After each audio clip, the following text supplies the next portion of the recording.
तर त्याच्याबद्दल काय बोलायचं? मी काय सांगितलं, की हा पक्षाचा एकत्रित निर्णय आहे. त्या निर्णयाच्या बरोबर मी आहे. त्यामुळे इथं गद्दारीचा प्रश्न येतो कुठं? माझी निवडणूक जी आहे ही या शिरूर आंबेगावच्या पाण्याच्या प्रश्नावर. हे मी सांगितलं ना, माझी निवडणूक कोणाच्याही विरुद्ध नाही आणि पवार साहेबांच्या विरुद्ध तर अजिबात नाही. काल सभा झाली. आपल्या मतदारावर काही फरक पडेल का? आता काल सभा झाली, आता आज जरा मतदार विचारविनिमय करतील आणि आपल्याला 23 तारखेला कळेल. तुम्ही एवढी टीका होऊनही त्यावरती काही बोलत नाही आहात. काय सांगाल? किंवा गद्दार हा शब्द वापरला त्यावर बोलत नाही आहात. काय सांगाल?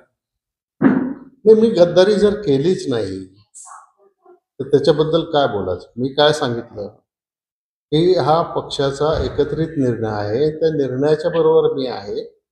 त्यामुळे इथं गद्दारीचा प्रश्न येतो कुठं? काही प्रतिस्पर्धी जे उमेदवार आहेत ते आपल्यासोबत अनेक वर्ष काम केलेलं आहे, अनेक संस्थांवर आपल्या प्रमुख म्हणून काम केलेलं आहे, तेच आपल्याला आज आरोप करतायत. आता तो त्यांच्या संस्कृतीचा भाग आहे, त्यांच्या वागण्याचा भाग आहे, त्यांच्या स्वभावाचा भाग आहे. त्यामुळे ते काय बोलतात, काय नाही बोलत. आणि माझी निवडणूक काय प्रतिस्पर्धी उमेदवाराच्या सोबत नाहीच आहे. माझी निवडणूक जी आहे ही या शिरूर आंबेगावच्या पाण्याच्या प्रश्नावर. साहेब, जो आपला बोगदा करून तिकडं जामखेड तर पाणी नाही आहे, त्यावर जे विरोधी उमेदवार आहेत तर त्याचे निकम साहेब ते स्पष्ट करून का करायचं नाही? तोच प्रश्न मला पण पडलेला आहे, की त्यांनी आधी बाकीचं काही बोलण्याच्या ऐवजी पहिलं स्वतःची भूमिका स्पष्ट करायला पाहिजे. त्यांचा या बोगद्याला पाठिंबा आहे का विरोध आहे? आणि मग एकदा ही भूमिका त्यांनी जाहीर केली, की मग आंबेगाव शिरूरच्या लोकांना कळेल, की कोण कशाकरता निवडणूक लढवतं. तुम्ही आतापर्यंत 7 निवडणुका सर लढला, आता ही 8वी निवडणूक आहे.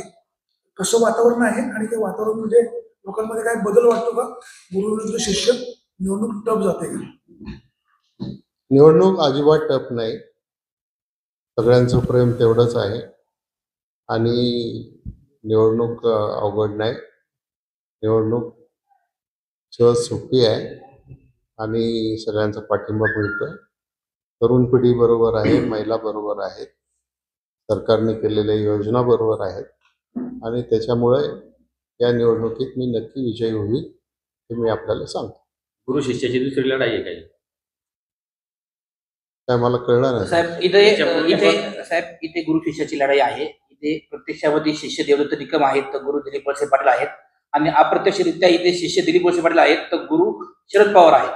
कशी आहे ही लढत? नाही, मी सांगितलं ना, माझी निवडणूक कोणाच्याही विरुद्ध नाही आणि पवार साहेबांच्या विरुद्ध तर अजिबात नाही. माझी निवडणूक आहे ही या डिंबे धरणातल्या पाण्याच्या संदर्भातली निवडणूक आहे आणि त्याच प्रश्नावर मी निवडणूक लढवतो. यापूर्वीच्या निवडणुकीपेक्षा या काळात जास्त संघर्ष किंवा धावपळ करावी लागते. प्रत्येक निवडणुकीत एवढीच धावपळ करावी लागते. साहेब साहेब खरं तर आतापर्यंत 7 टर्म झालेले आहेत आणि 7 टर्म केल्यानंतरही प्रचाराची गरज भासतीये की फक्त मतदारांच्या गाठीभेटी चालू आहेत? प्रचार चालू आहे की गाठीभेटी चालू आहेत? दोन्ही चालू आहे. प्रचार पण चालू आहे, गाठीभेटी पण चालू आहे. आता उद्या 15 तारखेला एक महिलांचा मेळावा आहे रांजणगावला. 17 तारखेला माननीय अजितदादांची सभा आहे इंदूरला आणि 18 तारखेला आपली सांगता सभा आहे मनसरला. या तिन्ही सभांना आपण सगळ्यांनी यावं अशी आपल्याला विनंती.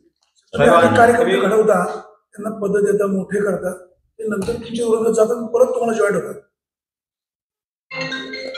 आमची मिसेस मीठ कुठल्या दुकानातून आणते हे जरा मला बघायला लागेल.